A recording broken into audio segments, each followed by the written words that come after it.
L'Atletico Lodigiani per riscattarsi dalla sconfitta di Sora, il Termoli invece per dare una scossa alla stagione. Amici di Gazzetta Regionale, benvenuti al Francesca Gianni, va in scena la 14ª giornata del girone I. Pulcini viene a prendere corto la rimessa laterale, poi calibra il cross Ciaramella, libera la difesa del Termoli, Cerenza, Zitani con la prima parata di questo pomeriggio. Mastrantonio dalla destra calibra il cross, De Simone non ci arriva, ma ci arriva Cirella che gira in porta. l'1-0, l'Atletico Lodigiani è avanti.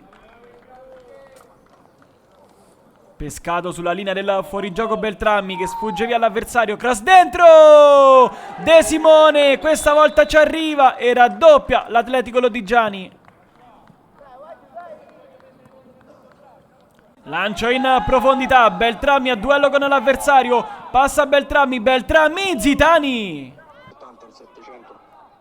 Lancio in avanti per Caliendo, traversa. Beltrami passa dietro all'avversario, poi viene atterrato da Calabritto e c'è calcio di rigore. Iannuzzi per il Tris, fischia l'arbitro, Iannuzzi, Zitani tiene a galla i suoi.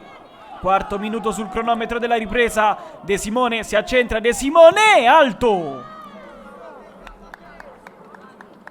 Pigliacelli in avanti, Beltrami fa benissimo la sponda per Cerenza, si fa largo Cerenza, fuori di un soffio, perde palla il Termoli, Rughia, ruleta di Rughia, incrocio dei pali, corner per gli ospiti, Capobianco crossa dentro, il pallone rimane lì, D'Alena riapre tutto, 2-1, accorcia le distanze D'Alena.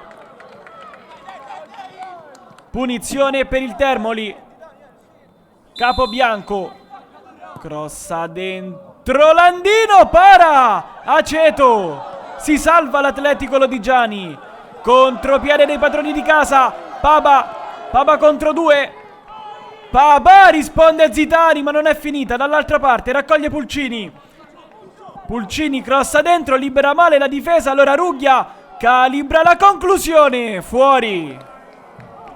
Finisce qui, l'Atletico Lodigiani continua a guardare tutti dall'alto.